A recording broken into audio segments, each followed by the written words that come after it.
So good morning guys. Current affairs के revision वाले video में सबसे पहले हम पुराने महीने के करंट अफेयर्स का रिवीजन करेंगे। तो पहला प्रश्न आपसे पूछा जा रहा है, विश्व मौसम विज्ञान दिवस वर्ल्ड मेट्रोलॉजिकल डे हमने कब मनाया? ये हमने 23 मार्च को मनाया है। इसकी थीम क्या रही थी इस बार की? इस बार की थीम रही थी वाटर एंड क्लाइमेट चेंज। एक तो ये 23 मार्च को हो गया, और 22 मार्च को हमने क्या मनाया था? विश्व जल दिवस मनाया था। फिर WHO के साथ मिलकर के कोविड-19 के बारे में लोगों को जागरूक करेंगी कौन? तो ये समझौता हुआ था प्रियंका चोपड़ा के साथ में। WHO जेनेवा स्विट्जरलैंड में हेडक्वार्टर है। टेड्रोस अधानोम इसके अध्यक्ष हैं, और इसकी स्थापना हुई थी 7 अप्रैल 1948 को। फिर कोविड-19 के चलते कर्फ्यू लगाने वाला देश का पहला राज्य बना कौन सा? तो ये बना था पंजाब। पंजाब के मुख्यमंत्री अमरिंदर सिंह, गवर्नर हैं VP सिंह बदनौर। और अगर संपूर्ण लॉकडाउन की बात करते तो फिर आंसर राजस्थान हो जाता। फिर एबेल पुरस्कार के लिए चुना गया था किसको? एक तो ग्रेगरी मार्गुलिस को, ये रूसी अमेरिकी हैं, और हिलेल फर्स्टेनबर्ग को, ये इजराइल से हैं।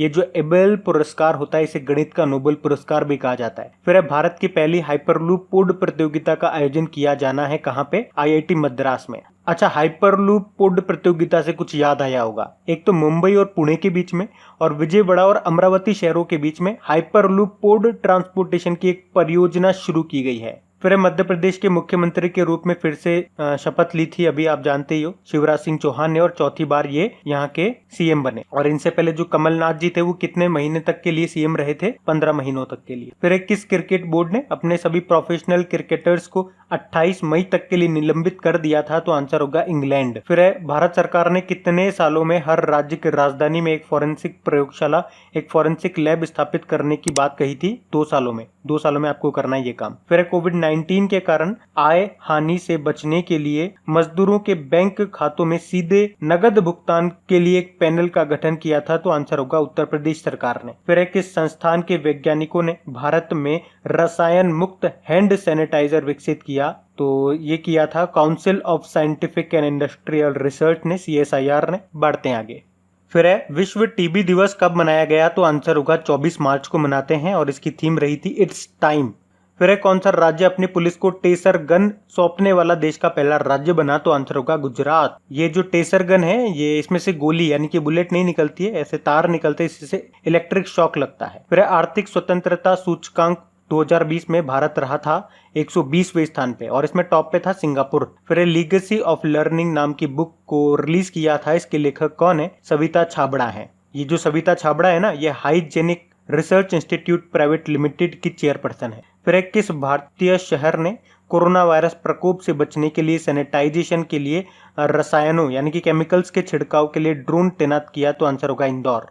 और इस तरह से मतलब इसका पूरा मतलब ये हो गया कि ड्रोन की सहायता से इसने अपने शहर को सैनिटाइज किया, और ऐसा करने वाला मतलब ड्रोन की हेल्प से शहर को सैनिटाइज करने वाला ये पहला शहर बना था। फिर भारत में BS6 ईंधन की आपूर्ति करने वाली पहली कंपनी कौन सी बनी? तो आंसर होगा इंडियन ऑयल कॉर्पोरेशन, जिसके अध्यक्ष हैं संजीव सिंह। फिर SDMC ने कोविड-19 महामारी से संबंधित जानकारी के लिए एक वेबसाइट लॉन्च की थी। किसने? सार्क ने। यहाँ पे SDMC का मतलब क्या होता है? SAARC disaster management centre. SAARC का हेडक्वार्टर नेपाल के काठमांडू में है।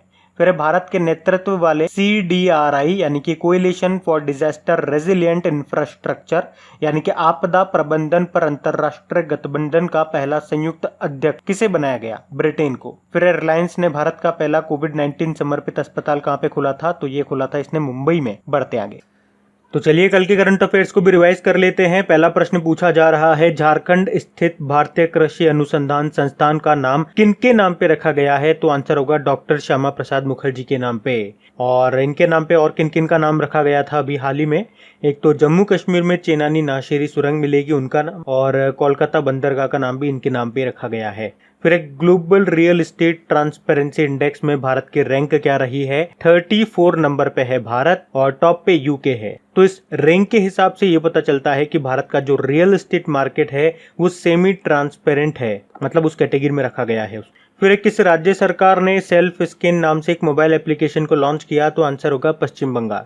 आपको पता है अभी भारत सरकार ने 59 चाइनीज एप्लीकेशन को बैन कर दिया है, वो तो बहुत अच्छी बात है, लेकिन उसमें एक एप्लीकेशन आपने कभी ना कभी यूज जरूर करी होगी कैम स्कैनर डॉक्यूमेंट्स को स्कैन करने के लिए, तो अभी उसके स्थान पर ही इसको लाया गया है। फिर इंस्टाग्राम पर सबसे ज्यादा कमाई करने वाले सेलिब्रिटी कौन बन गए हैं? ड्वेन रॉक जॉनसन बन गए हैं। इनका नाम आपने पिछले साल भी सुना होगा, फोर्ब्स की जो 2019 में हाईएस्ट पेड एक्टर्स की लिस्ट आई थी उसमें ये टॉप पे रहे थे। फिर अभी किस देश की रेलवे ने ओवरहेड लाइंस को सीधे बिजली देने के लिए दुनिया का पहला सौर ऊर्जा संयंत्र स्थापित किया है? तो भारत ने, और इसके लिए समझौता किया भेल के साथ। भेल मतलब भारत हैवी इलेक्ट्रॉनिक्स लिमिटेड। और कहाँ पे किया गया? मध्य प्रदेश के बीना जिले में 1.7 मेगावाट की सोलर एनर्जी प्रोजेक्ट लगाई गई है। मतलब आपने देखा होगा रेलवे प्लेटफॉर्म पे ऊपर चद्दरों के ऊपर सोलर प्लेट्स लगा दी जाती हैं, तो उन सोलर प्लेट से जो बिजली बनेगी वो डायरेक्ट वो जो ओवरहेड ट्रांसमिशन लाइन होती है, मतलब पटरियों के ऊपर जो बिजली के तार होते हैं उन पर डाल दी जाएगी। फिर इन्फॉर्म रिस्क इंडेक्स 2020 में भारत किस स्थान पे रहा? भारत 31 नंबर पे रहा है। और ये जो रैंकिंग है, ये जो इंडेक्स है, ये बताता है कि किस देश में मानवीय संकट और आपदाओं का जोखिम कितना है। ह्यूमैनिटेरियन क्राइसिस और डिजास्टर की बात हो रही है। टॉप पे सोमालिया है। फिर है ओला ने ग्राहकों को डिजिटल पेमेंट की और सुविधा देने के लिए किसके साथ समझौता किया? फोन पे के साथ। अब आप फोन पे यूज करते हो तो डायरेक्ट आप ओला जो भी कैब वगैरह यूज करते हो तो डायरेक्ट पेमेंट कर पाओगे वहां से। फिर है गोल्डन बर्ड विंग प्रजातियों का संबंध किससे है? तो तितली से है। ये अभी खोजी गई है उत्तराखंड में, और इसकी खास बात यह है कि भारत की सबसे बड़ी तितली घोषित किया गया है अभी इसको, गोल्डन बर्ड विंग। फिर है दक्षिण पूर्व एशिया में खसरा और रुबेला को समाप्त करने वाला पहला देश कौन सा बन गए? तो दो हैं ये, श्रीलंका और मालदीव। वैसे साउथ ईस्ट एशिया के लिए बात करेंगे इस रीजन की, तो WHO ने टारगेट रखा था 2023 तक खत्म करना है, लेकिन इन दोनों ने पहले ही अचीव कर लिया था, बढ़िया बात है। फिर है किस देश ने एक्सपेट कोटा बिल पारित किया है जो लगभग 8 लाख भारतीयों को देश छोड़ने पर मजबूर कर सकता है अगर कानूनी रूप से इस बिल को लागू कर दिया जाए तो आंसर होगा कुवैत में। कुवैत की कैपिटल कुवैत सिटी है, करेंसी है कुवैती दिनार। मतलब ये बिल ये कहता है कि उस देश में कुवैत में केवल 15% भारतीय रह सकते हैं, उससे ज्यादा नहीं रह सकते इस बिल के अकॉर्डिंग। फिर एक करूर वैश्य बैंक ने अपने ग्राहकों को बीमा उत्पाद प्रदान करने के लिए, यानी कि बैंक एश्योरेंस, तो उसके लिए किसके साथ समझौता किया? देखो दो मैंने आपको बताए थे, एक तो स्टार हेल्थ इंश्योरेंस के साथ और बजाज आलियांज लाइफ इंश्योरेंस के साथ। बजाज आलियांज लाइफ इंश्योरेंस का हेडक्वार्टर आपको मिलेगा पुणे में, स्टार हेल्थ इंश्योरेंस का चेन्नई में मिलेगा, और करूर वैश्य बैंक का तो करूर में ही है, करूर आपके तमिलनाडु में है, और इसका टैगलाइन है स्मार्ट वे टू बैंक। फिर किस देश के 66 शतरंज ग्रैंड मास्टर कौन बन गए हैं? तो आंसर होगा जी आकाश। जी आकाश ये कहाँ से हैं? तमिलनाडु से हैं। और 65वें कौन है? 65वें हैं रौनक साधवानी, वो नागपुर से थे। और वर्ल्ड चेस डे भी याद रखो 20 जुलाई को मनाते हैं।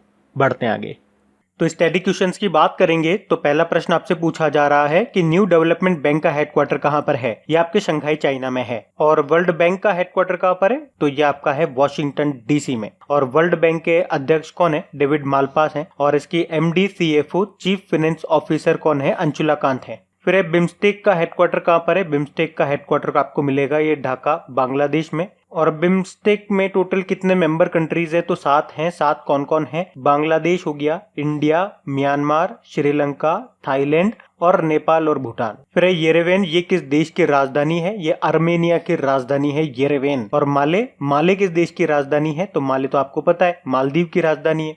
और मालदीव की संसद को क्या कहते हैं? पीपल्स मजलिस कहते हैं। इसके प्रेसिडेंट हैं इब्राहिम मोहम्मद सोलिह। रुफिया यहाँ की कैपिटल है। फिर है अंकटाड, यानी कि United nation conference on trade and development का हेडक्वार्टर कहाँ पर है? ये आपका जेनेवा स्विट्जरलैंड में है। और जेनेवा स्विट्जरलैंड में काफी सारे ऑर्गेनाइजेशंस का हेडक्वार्टर है, जैसे कि सबसे इंपॉर्टेंट आपने कई बार सुना है वर्ल्ड हेल्थ ऑर्गेनाइजेशन का यहीं पर है, वर्ल्ड इकोनॉमिक फोरम का आपका यहीं पर है, इंटरनेशनल लेबर ऑर्गेनाइजेशन हो गया, international committee of red cross हो गया, वर्ल्ड ट्रेड ऑर्गेनाइजेशन हो गया, वर्ल्ड मेट्रोलॉजिकल ऑर्गेनाइजेशन हो गया, या फिर वर्ल्ड इंटेलेक्चुअल प्रॉपर्टी ऑर्गेनाइजेशन। इन सब का हेडक्वार्टर इसी जगह पर है। फिर है मानस नेशनल पार्क, ये आपका किस राज्य में है? तो ये आपका असम में आता है। असम में आपका काजीरंगा नेशनल पार्क भी है, जो कि एक सींग वाले गेंडे के लिए फेमस है। फिर है एशियाटिक लायन, ये किस नेशनल पार्क में पाए जाते हैं? ये आपके गिर नेशनल पार्क में पाए जाते हैं मुख्य रूप से, और ये आपका गुजरात में है। फिर है हेमिस नेशनल पार्क, ये आपका कहाँ पर है? ये इंपॉर्टेंट, क्योंकि देखो अब जब जम्मू कश्मीर और लद्दाख की दोनों अलग अलग यूटी बन गए हैं, यूनियन टेरिटरी, केंद्र शासित प्रदेश, तो अब ये लद्दाख के अंदर आता है, पहले ये जम्मू कश्मीर में आता था, तो ये आप याद रखें स्पेशली। और ये जो हेमिस नेशनल पार्क है ये स्नो लेपर्ड, हिम तेंदुआ के लिए फेमस है। किस राज्य के मयूर गुड़ को जीआई टैग मिला था? तो केरल के इडुक्की जिले का है ये फेमस मयूर गुड़, जिसको मिला था जीआई टैग। बढ़ते हैं आगे। अच्छा, इंपॉर्टेंट डेज की बात करेंगे तो पहला प्रश्न है इंटरनेशनल लिटरेसी डे, अंतरराष्ट्रीय साक्षरता दिवस हमने मनाया 8 सितंबर को। फिर नेशनल हिंदी डे, राष्ट्रीय हिंदी दिवस, ये 14 सितंबर को मनाया। और एक वर्ल्ड हिंदी डे होता है, वो तो आप जानते ही होंगे, 10 जनवरी को मनाते हैं। फिर अंतरराष्ट्रीय लोकतंत्र दिवस, ये हम मनाते हैं 15 सितंबर को। और इसकी जो थीम रही थी लास्ट टाइम की, वो थी पार्टिसिपेशन, यानी कि भागीदारी। 15 सितंबर को वैसे इंजीनियर्स डे भी मनाया जाता है। फिर वर्ल्ड ओजोन डे, ये हम कब मनाते हैं? ये हम 16 सितंबर को मनाते हैं, और इसकी थीम थी 32 ईयर्स एंड हीलिंग। फिर विश्व बांस दिवस, ये 18 सितंबर को मनाते हैं। और 18 सितंबर को ही विश्व जल निगरानी दिवस, वर्ल्ड वाटर मॉनिटरिंग डे भी मनाते हैं। और अभी आपको याद होगा बांस पे केंद्र सरकार ने जो आयात शुल्क है उसको बढ़ा करके 25% कर दिया था, पहले 10% था। ऐसा इसलिए किया ताकि जो लोग हैं वो जो हमारा घरेलू बांस है उसे खरीद सके, बाहर पे हम डिपेंडेंट कम हो, आत्मनिर्भर भारत, समझ गए होंगे। फिर अंतरराष्ट्रीय शांति दिवस हमने मनाया 21 सितंबर को, और थीम क्या रही थी इसकी? Climate action for piece. फिर वर्ल्ड